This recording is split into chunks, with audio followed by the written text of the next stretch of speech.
दोस्तों, नमस्कार। हिंदी साहित्य जगत में आप सभी बच्चों का स्वागत है। दोस्तों, आज हम लोग कक्षा 10 की हिंदी पाठ्य पुस्तक स्पर्श भाग 2, जिसमें एक बहुत ही सुंदर सी कविता है जिसका शीर्षक है तोप। आज हम लोग इस कविता को पढ़ेंगे। दोस्तों, तोप कविता के कवि वीरेन डंगवाल हैं, जिन्होंने बहुत सारे उद्देश्य और शिक्षाप्रद बातों को रखकर इस कविता को लिखा है। यह कविता आपके पाठ्य पुस्तक के पाठ संख्या 7 में दी गई है।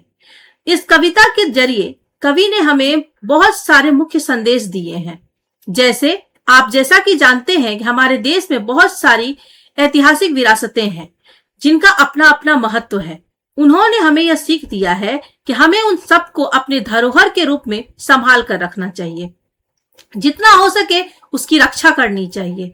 दूसरा ये कि चाहे कोई भी कितना भी क्रूर हो, चाहे कितना भी शक्तिशाली हो, दुनिया के हर अत्याचार का अंत होगा। आज नहीं तो कल होगा, क्योंकि शेर पर सवा शेर भारी पड़ता है और शेर को सवा शेर जरूर मिलता है। आज आप किसी को अपनी शक्ति दिखाकर उन्हें परेशान करेंगे तो कल आपसे भी ज्यादा शक्तिशाली कोई ना कोई आपको मिल जाएगा। इसलिए दुनिया के हर अत्याचार का अंत होना ही है। और तीसरी जो उन्होंने शिक्षा दी है वो है अहिंसा और शांति की जीत। मतलब इस दुनिया में चाहे कितने भी बड़ी बड़ी हथियार बन जाए, कितने भी बड़े बड़े शक्तिशाली लोग आ जाएं, लेकिन जीत हर समय उन्हीं की होती है जो अहिंसा और शांति के मार्ग पर चलते हैं। क्योंकि आप ये टॉपिक्स देख रहे हैं, है तोप। तोप का अर्थ आप जानते हैं, इसका प्रयोग युद्ध में किया जाता है। बहुत बार आपने इसकी पिक्चर देखी होगी, जो कि सैनिक के द्वारा प्रयोग किए जाते हैं सामने वाले सैनिकों के ऊपर हमला करने के लिए। इस कविता को पढ़ने से पहले दोस्तों थोड़ा सा इस कविता के जो कवि हैं वीरेन डंगवाल जी के बारे में हम लोग पढ़ेंगे, क्योंकि आप लोग क्लास 10th में हैं और ज्ञान के दृष्टिकोण से भी और परीक्षा के दृष्टिकोण से भी यह बहुत जरूरी होगा कि आप लोग किसी भी पाठ के लेखक कवि से परिचित जरूर हो जाए, क्योंकि उनसे संबंधित भी आपको एग्जाम में 1 न 2 नंबर के प्रश्न देखने को जरूर मिलेंगे। तो सबसे पहले हम लोग कवि परिचय से परिचित होते हैं और उसके बाद हम लोग थोड़ा पाठ परिचय से भी परिचित होंगे और सीधे हम लोग फिर कविता पर आ जाएंगे। दोस्तों, वीरेन डंगवाल, उनका जन्म हुआ था सन 1947 में।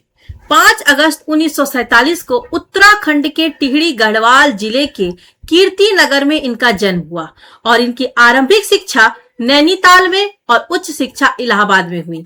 ये पेशे से प्राध्यापक थे और पत्रकारिता से भी जुड़े हुए थे। ये बहुत बड़ी खूबी होती है कवियों की, लेखकों की, कि वो अपने लेखन कार्य के साथ साथ पत्रकारिता में भी जरूर योगदान देते हैं। बहुत सारे कवियों ने, बहुत सारे लेखकों ने इस क्षेत्र में अपना योगदान दिया है, तो वीरेन डंगवाल जी ने भी अपना योगदान दिया है। समाज के साधारण जन और हाशिए पर स्थित लोग, हाशिए मतलब जो एकदम आदिम जमाने में आज भी रहते हैं, समाज उन्हें कोई फिक्र नहीं है, सरकार की उन्हें कोई फिक्र नहीं है, वैसे लोगों के जीवन के बारे में भी इन्होंने लिखा है। इन्होंने ऐसी बहुत सी चीजों को और जीव जंतुओं को अपनी कविता का आधार बनाया जिन्हें हम देखकर भी अनदेखा करते हैं। वीरेन के अब तक 2 कविता संग्रह इसी दुनिया में और दुष्चक्र में सृष्टा प्रकाशित हो चुके हैं। पहले संग्रह पर प्रतिष्ठित श्रीकांत वर्मा पुरस्कार इन्हें मिला और दूसरे पर साहित्य अकादमी पुरस्कार मिला, और इसके अलावा भी इन्हें कई सारे पुरस्कारों से सम्मानित किया गया है। वीरेन डंगवाल कई महत्वपूर्ण कवियों की अन्य भाषाओं में लिखी गई कविता का हिंदी में अनुवाद भी करते हैं। मतलब ये कई भाषाओं के जानकार हैं, क्योंकि कई भाषाओं को ये जानते हैं, तब तो उन्हें पढ़कर वो हिंदी में अनुवाद करते हैं। 28 सितंबर 2015 को इनकी मृत्यु हो गई। ये दुखद बात है, लेकिन यही सच है, क्योंकि जो इस संसार में है उन्हें जाना ही है। ये रहा हमारा कवि परिचय, और अब हम लोग पाठ परिचय थोड़ा पढ़ेंगे, क्योंकि पाठ परिचय आपके पाठ की झांकी है। दोस्तों, पाठ प्रवेश में यह बताया गया है कि प्रतीक और धरोहर 2 किस्म का हुआ करता है। प्रतीक मतलब चिन्ह, धरोहर मतलब ऐतिहासिक हमारी जो संपत्ति है। एक वे जिन्हें देखकर या जिनके बारे में जानकर हमें अपने देश और समाज की प्राचीन उपलब्धियों का भान होता है। मतलब उन्हें देखकर हमारे देश और समाज में पहले किस तरह के माहौल थे, इसका हमें एहसास होता है। भान होता है मतलब पता चलता है, एहसास होता है। और दूसरी वे जो हमें बताती है कि हमारे पूर्वजों से कब क्या चूक हुई थी और जिसके परिणाम स्वरूप देश की कई पीढ़ियों को दारुण दुख और दमन झेलना पड़ा था। प्रतीक और धरोहर हमें यह भी बताती है कि पहले जो हमारे पूर्वज थे उन्होंने क्या क्या गलती किया, जिसका परिणाम स्वरूप देश की कई पीढ़ियों को कई तरह के एकदम दारुण दुख और पीड़ा झेलनी पड़ी। प्रस्तुत पाठ में मतलब इस पाठ में तोप कविता में आपको ऐसे दो प्रतीकों का चित्रण मिलेगा जो हमें यह याद दिलाती है कि कभी ईस्ट इंडिया कंपनी भारत में व्यापार करने के इरादे से आई थी। भारत ने उसका स्वागत ही किया था, लेकिन कराते कराते वह हमारी शासक बन बैठी। मतलब आए तो थे वो व्यापार करने, भारतवासियों ने अतिथि देवो भव के नियम का पालन करते हुए उनका स्वागत भी किया, लेकिन वो धीरे धीरे धीरे धीरे हमारे देश के शासक बन बैठे। और दूसरा इंसान यदि दूसरे के घर में शासन करे तो कभी भी वो उसे अपना नहीं मान सकता है। तो यही हुआ, जब अंग्रेजों ने इस देश पर शासन करना शुरू किया तो हमारे देशवासियों को गुलाम बनाया और उनके साथ बहुत ही ज्यादा बुरा व्यवहार किया। उसने कुछ बाग बनवाए तो कुछ तोपें भी तैयार की। उन तोपों ने इस देश को फिर से आजाद कराने का सपना साकार कर निकले जांबाज को, मतलब साकार करने के लिए जो जांबाज निकले उन्होंने उसे मौत के घाट उतार दिया। किसने? तोप ने। जैसा कि मैंने आपको कविता का परिचय देते समय ही बताया कि तोप का प्रयोग सिपाही करते हैं, सैनिक करते हैं। किसमें? युद्ध में। बहुत सारे हमारे जंगबाज सिपाही जब अपने देश को स्वतंत्र कराने के लिए निकले थे तब इन अंग्रेजों ने सबसे पहले तोप का प्रयोग किया और अपने सिपाहियों के द्वारा हमारे देश के जंगबाज को ऊपर उन्होंने हमला करवाया, जिसके कारण वो मौत के घाट उतर गए। पर एक दिन ऐसा भी आया, कैसा दिन आया? एक दिन ऐसा दिन आया जब हमारे जंगबाज ने, हमारे पूर्वजों ने उस सत्ता को उखाड़ फेंका, तोप को निस्तेज कर दिया।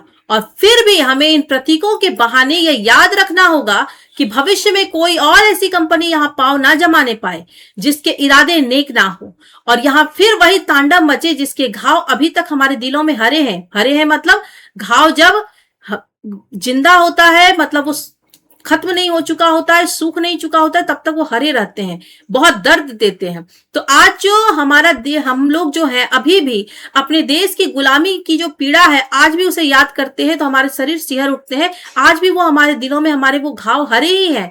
भले ही अंत में उनकी तोप भी उसी काम क्यों ना आए जिस काम में इस पाठ की तोप आ रही है। मतलब हमारे जो सत्याग्रह चलाने वाले थे हमारे बापू गांधी जी, जिन्होंने अहिंसा और शांति का मार्ग अपनाकर हमारे देश को स्वतंत्र करवाने में महत्वपूर्ण योगदान दिया, उनके सामने में उनकी तोप कोई काम नहीं आई। लेकिन फिर भी हमें उसे प्रतीक के रूप में याद रखना है कि ये तोप उन्हीं अंग्रेजों का है जो यहाँ आए तो थे व्यापार करने, लेकिन यहाँ जड़े जमाकर हमारे ही लोगों पर कैसे कैसे अत्याचार किए। अब हम लोग इस कविता को पढ़ेंगे और जो लेखक ने जिस उद्देश्य से लिखा है उस उद्देश्य की हम शिक्षा लेंगे। चलिए दोस्तों, यह हमारा तोप कविता जिसमें मैं आप लोगों को लाइन बाय लाइन एक्सप्लेन करके इसकी पूरी व्याख्या बताऊंगी। दोस्तों, ये तोप जो कि ब्रिटिश राज के द्वारा, ब्रिटिश शासक के द्वारा सबसे पहले प्रयोग किया गया था 1857 की क्रांति के समय में, जिसके प्रयोग के कारण हमारे बहुत सारे भारतीय सैनिक, भारतीय नागरिक मारे गए थे। तो ये तोप को आज भी संभाल कर रखा गया है। कहां पर? कंपनी बाग, जो कि ब्रिटिश राज के द्वारा बनाया हुआ एक बाग था जिसे कंपनी बाग नाम दिया गया है। उसके ठीक प्रवेश द्वार पर यह तोप रखा हुआ है आज भी धरोहर के रूप में, और उस तोप की बहुत देखभाल की जाती है। साल भर में 2 बार कम से कम उसे अच्छे से चमकाया जाता है। और उस तोप से हम क्या सबक ले सकते हैं यह भी बता रहे कवि। अब मैं आप लोगों को लाइन बाय लाइन पढ़ूंगी और इसकी पूरी व्याख्या बताऊंगी, कठिन शब्दों के अर्थ को बताने के साथ साथ। पंक्ति है, कंपनी बाग के मुहाने पर धर रखी गई है यह 1857 की तोप। इसकी होती है बड़ी संभाल, विरासत में मिले कंपनी बाग की तरह, साल में चमकाई जाती है 2 बार। दोस्तों, कठिन शब्दों के अर्थ को देखकर इसकी व्याख्या करते हैं। मुहाने का अर्थ होता है प्रवेश द्वार। और संभाल का अर्थ होता है संभाल कर रखना। कवि कहते हैं कि कंपनी बाग जो है उसके मुहाने पर, मतलब उसके ठीक प्रवेश द्वार पर तोप रखी हुई है। कौन सी तोप? 1857 की तोप धरी रखी है, मतलब वहीं पर वो रखी हुई है। और इस तोप की इसकी होती बड़ी संभाल, और इस तोप की बड़ी संभाल होती है, बड़ी उसे बहुत ध्यान से, बहुत केयर के साथ उसे रखा जाता है, उसकी बहुत देखभाल की जाती है। ये क्या है? तो ये हमें विरासत में मिले हैं। किस तरह से? जिस तरह हमें कंपनी बाग विरासत में मिली है, वैसे ही यह तोप भी हमें विरासत में मिली है। और इसकी किस तरह से देखभाल होती है? तो साल भर में 2 बार इसे चमकाई जाती है, इसकी पॉलिश कराई जाती है, उसके पूरे नट पुर्जों को देखा जाता है। ये अब किसी काम के नहीं है, इसका कोई यूज नहीं होता है, लेकिन उसके ऊपर इतने खर्च किए जाते हैं, इतनी ज्यादा उसकी देखभाल की जाती है। अब आगे क्या हमारे भारतीय नागरिक क्या करते हैं उसके लिए? दूसरी पंक्ति में कवि कहते हैं, सुबह शाम कंपनी बाग में आते हैं बहुत से सैलानी, उन्हें बताती है यह तोप कि मैं बड़ी जबर, उड़ा दिए थे मैंने अच्छे अच्छे सूरमाओं के धज्जे अपने जमाने में। अब यहां पर कठिन शब्दों के अर्थ को समझकर फिर इसकी लाइन बाय लाइन व्याख्या समझते हैं। दोस्तों, जबर का अर्थ होता है शक्तिशाली। जबर का अर्थ शक्तिशाली। सैलानी आप लोग जानते हैं, जो कहीं घूमने के लिए जाते हैं उसे सैलानी कहते हैं। सूरमाओं मतलब वीरों, धज्जे मतलब चिथड़े चिथड़े कर देना। तो क्या होता है, उस कंपनी बाग में सुबह शाम कंपनी बाग में आते हैं बहुत से सैलानी। हमारे बहुत सारे नागरिक, भारतवासी, बाहर से भी लोग, बहुत सारे लोग वहां पर कंपनी बाग में घूमने के लिए जाते हैं, सुबह शाम कभी भी। तो उन्हें बताती है यह तोप, उन सबको वो तोप मानो बता रही हो कि मैं बड़ी जबर, जबर का अर्थ शक्तिशाली, वो तोप उन सबको मानो बता रही हो कि मैं बड़ी शक्तिशाली हूं, बड़ी शक्तिशाली मेरे काम रहे हैं। क्या मैंने काम किए हैं? तो उड़ा दिए थे मैंने अच्छे अच्छे सुरमाओं के धज्जे। मैंने अपने समय में जब मैंने वार किया था तो अच्छे अच्छे वीरों के मैंने चिथड़े चिथड़े उड़ा दिए थे। मतलब कितने भारतवासी, कितने सैनिक के एकदम धज्जियां उड़ा दी थी। किसने? इस तोप ने। कब? अपने जमाने में। अपने जमाने में मैंने बड़े बड़े वीरों, बड़े बड़े शूरमाओं के चिथड़े चिथड़े उड़ा दिए थे। मानो ये तोप वहां पर सभी घूमने वाले सैलानियों को, वहां देखने वाले सैलानियों को, जो उस तोप को देखने जाते हैं, कंपनी बाग में घूमने जाते हैं, उन सबको मानो ये बता रही है कि आप मुझे देखने आए हो, मैं बहुत शक्तिशाली था अपने जमाने में, मैंने बड़े बड़े वीरों की धज्जियां उड़ा दी थी, उसके चिथड़े चिथड़े कर दिए थे। अगला पंक्ति है, अब तो बड़ा हाल छोटे लड़कों की घुड़सवारी से, अगर यह फारिग हो तो उसके ऊपर बैठकर चिड़िया ही अक्सर करती है गपशप। कभी कभी शैतानी में वे इसके भीतर भी घुस जाती है, खास कर गौरैया। अब वो जो तोप है, अपने जमाने में तो बहुत खतरनाक, बहुत सारे सिपाहियों के उसने धज्जियां उड़ा दी, बहुत सारे वीरों को मौत के घाट उतार दिया, लेकिन अब वो तोप किसी काम के नहीं है। तो अब उसके साथ क्या होता है ये सुनिए। दोस्तों, कभी कहते हैं कि अब ये तोप उतना शक्तिशाली नहीं है, किसी काम का ही नहीं है। उतना शक्तिशाली क्या, ये अब किसी काम का ही नहीं है। कि अब तो खुद अपने वृतांत बताते हैं कि अब तो बड़ा हाल, मतलब अब तो मेरा ये हाल है कि वहां पर जो घूमने वाले सैलानी आते हैं, उनके साथ जो छोटे छोटे लड़के होते हैं, छोटे लड़कों की घुड़सवारी से, छोटे छोटे लड़के जो आते हैं वो उनके ऊपर चढ़कर मानो घुड़सवारी करते हैं। जैसे घोड़े की पीठ पर चढ़कर बच्चे मजा लेते हैं, वैसे ही वो बच्चे भी उनकी पीठ पर चढ़कर, तोप की पीठ पर चढ़कर मानो घुड़सवारी करते हैं। और अगर यह फारिग हो, और अगर वह फारिग मतलब फ्री, मतलब जब उनका मन भर जाता है तब वो क्या करते हैं, अगर वो फारिग हो जाते हैं, उनका मन भर जाता है, तब वो क्या करते हैं, उस तोप से उतर जाते हैं। तो अब और कौन कौन बैठता है उसके ऊपर? तो उसके ऊपर बैठकर चिड़िया ही अक्सर करती है गपशप। ये जो छोटी छोटी चिड़िया है, पक्षियां हैं, जो भी है, वो क्या करती है, उसके ऊपर बैठकर आपस में बात करती है। उन लोगों के भी तो बात करने की अपनी शैली है, ची ची ची ची की आवाज करती है, मानो वो तो कुछ कहती ही है। मतलब बहुत सारी चिड़िया उस पर बैठकर ची ची ची ची की आवाज करती है। और इन चिड़ियों की शैतानी इतनी तक नहीं रहती है, और क्या क्या शैतानी करती है, कभी कभी शैतानी में वो इसके भीतर भी घुस जाती है। कभी कभी वो इतनी शैतानी करने लगती है कि शैतानी करते करते वो इसके भीतर तक घुस जाती है। और ये शैतानी करने में सबसे ज्यादा माहिर कौन है? खासकर गौरैया। सभी पाखी में सबसे ज्यादा चिड़िया जो है, सबसे ज्यादा जो गौरैया पाखी है, ये क्या करती है, ये सबसे ज्यादा उसके अंदर घुसकर चींची की आवाज करती है, उसकी पीठ पर चढ़कर गपशप करती है। तो अब तोप की ये हालत है, जो एक समय दूसरों की धज्जियां उड़ाने में के नाम पर मशहूर हुआ था, उसकी आज ये हाल है कि छोटे छोटे बच्चे उसके पीठ पर बैठकर घुड़सवारी करते हैं, चिड़िया उसके पीठ पर बैठकर आपस में गपशप करती है, गौरैया और भी चिड़िया उसके अंदर घुस घुस कर शैतानी करती है।